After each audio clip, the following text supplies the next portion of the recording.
ಇನ್ನು ಮತ್ತೊಂದು ಕಡೆ ನಟಿ ರಶ್ಮಿಕಾ ವಿರುದ್ಧ ಕರವೇ ನಾರಾಯಣಗೌಡರು ಕಿಡಿಕಾರಿದ್ದಾರೆ. ಕನ್ನಡದಿಂದ ಹೋಗಿ ಬೇರೆ ಭಾಷೆಗಳಲ್ಲಿ ಸಿನಿಮಾ ಮಾಡ್ತಿದ್ದಾರೆ. ಕೊಡಗಿನ ರಶ್ಮಿಕಾ ಅಪ್ಪಟ ಕನ್ನಡದ ಹೆಣ್ಮಗಳು.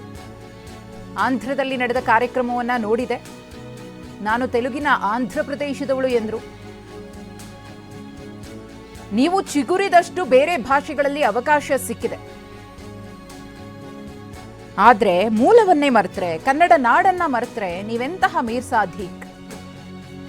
ನೀವೆಷ್ಟೇ ದೊಡ್ಡ ವ್ಯಕ್ತಿಗಳಾದ್ರೂ ನೆಲದ ಋಣವನ್ನ ತೀರಿಸಬೇಕು, ಅದನ್ನ ನೆನಪಲ್ಲಿಟ್ಕೊಳ್ಳಿ. ಇನ್ನಾದ್ರೂ ಕುವೆಂಪು ಹೇಳಿದ ಮಾತನ್ನ ಅರ್ಥ ಮಾಡ್ಕೊಳ್ಳಿ ಎಂದಿದ್ದಾರೆ ನಾರಾಯಣಗೌಡರು ನಟಿ ರಶ್ಮಿಕಾಗೆ. ಎಲ್ಲೇ ಇರು, ಹೇಗೆ ಇರು, ಎಂದೆಂದಿಗೂ ಕನ್ನಡವಾಗಿರು ಎಂದಿದ್ದಾರೆ. ನಾನು ಇತ್ತೀಚೆಗೆ ಆಂಧ್ರ ಪ್ರದೇಶದಲ್ಲಿ ನಡೆದಂಥ ಒಂದು ಕಾರ್ಯಕ್ರಮವನ್ನು ವೀಕ್ಷಣೆ ಮಾಡ್ತಾ ಇದ್ದೆ. ಚಲನಚಿತ್ರಕ್ಕೆ ಸಂಬಂಧಪಟ್ಟಂಥ ಕಾರ್ಯಕ್ರಮ.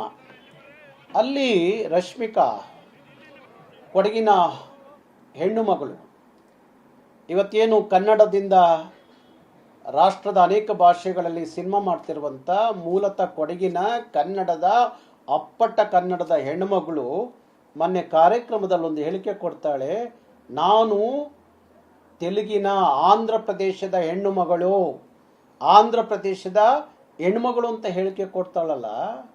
ಒಂದಷ್ಟು ನೀವು ಚಿಗುರಿದಷ್ಟೇ ನಿಮಗೊಂದಷ್ಟು ಬೇರೆ ಬೇರೆ ಭಾಷೆಗಳಲ್ಲಿ ಅವಕಾಶ ಸಿಕ್ಕಿದ ತಕ್ಷಣ ಕನ್ನಡದ ನಾಡನ್ನು ಮರಿತೀರಿ ಅಂದರೆ ನೀವೆಂಥ ಮೀರ್ ಸಾಧಕರಿದ್ದೀರಿ ಅಂತೇಳಿ ನಮ್ಗೆ ಅನಿಸುತ್ತೆ. ಹಾಗಾಗಿ ನಿಮಗಿರಬೇಕಾದ ಗೌರವ ಈ ನೆಲದ ಭಾಷೆ ಸಂಸ್ಕೃತಿ ಬಗ್ಗೆ. ನೀವೆಷ್ಟೇ ದೊಡ್ಡ ವ್ಯಕ್ತಿಗಳಾಗಿ ಬೆಳೆದರೂ ಸಹ ಆ ನೆಲದ ಋಣವನ್ನು ತೀರಿಸುವಂಥದ್ದು ನಿಮ್ದು ಆಗಬೇಕಾಗತ್ತೆ. ಹಾಗಾಗಿ ಇನ್ಮೇಲಾದ್ರೂ ಏನು ಕುವೆಂಪು ಹೇಳ್ತಾರಲ್ಲ, ಎಲ್ಲೇ ಇರು, ಹೇಗೆ ಇರು, ಎಂದೆಂದಿಗೂ ನೀ ಕನ್ನಡವಾಗಿರು ಅಂತೇಳಿ, ಅದನ್ನು ಚೆನ್ನಾಗಿ ಅರ್ಥ ಮಾಡ್ಕೊಳ್ಳಿ.